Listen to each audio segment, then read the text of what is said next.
The two objectives of this study were 1. To determine the extent of consistent relative size differences between mated pairs in both fished and reserved areas, and 2. To estimate and compare the strength of sexual selection within a breeding season on male body and claw size. The altering of sex ratios by harvesting influences the strength of sexual selection. As it turns out, there are actually few locations remaining where natural mating dynamics are still in place. Given the choice, females will usually seek out larger males when they're ready to mate. This is because larger males can produce large quantities of sperm all year round, and they have better shelters to molt and mate in. Removing individuals from a wild population affects the availability of prospective mates. This will likely lead to an acceleration of fisheries-induced evolution towards smaller body and claw size in lobsters. Two areas were used to compare, one area open to fishing and one a lobster reserve. There was very little exchange of individuals between the two areas, and they were separated by a distance of 800 meters. A balanced sample size of 108 eggs-bearing females was selected from the two sites, and males were fished extensively in order to give the females as much choice as possible. Captured lobsters were sexed, measured, and tagged, and a tissue sample removed for genetic profiling. A linear model was used to test for assortative mating, a positive correlation between male and female body size in mated pairs. Mean standardized selection gradients on claw and body size were calculated, a test good for comparing strength of selection.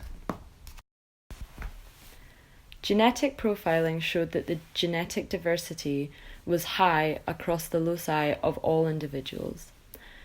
Overall, females were larger than males in the fished area, but not in the reserve.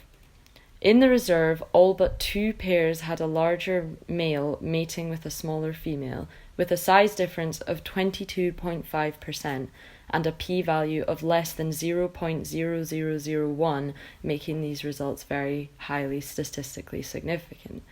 In the fished area, females also paired with larger males, but the size difference was only 6.4%, with a p-value of 0.051.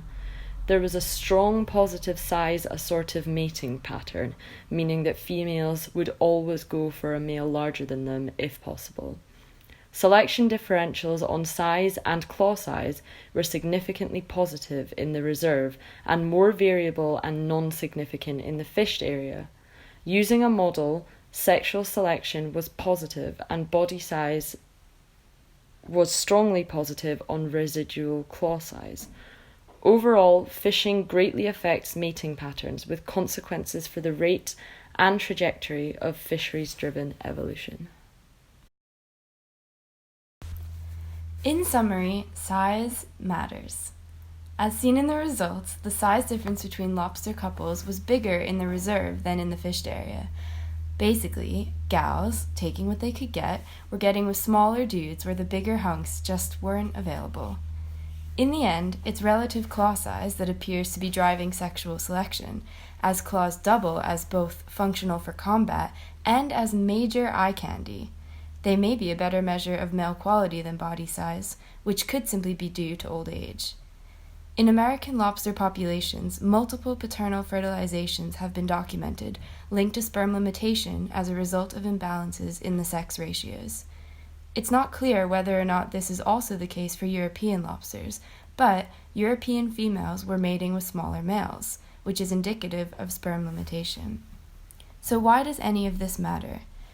As it stands, selective harvesting is driving fisheries-induced evolution towards these smaller and hence less productive phenotypes.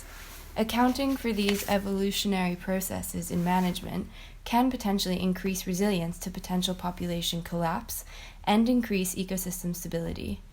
Harvest-induced evolution needs to be minimized to lessen the loss of adaptive potential in populations, so every lobster gal can land her dream guy.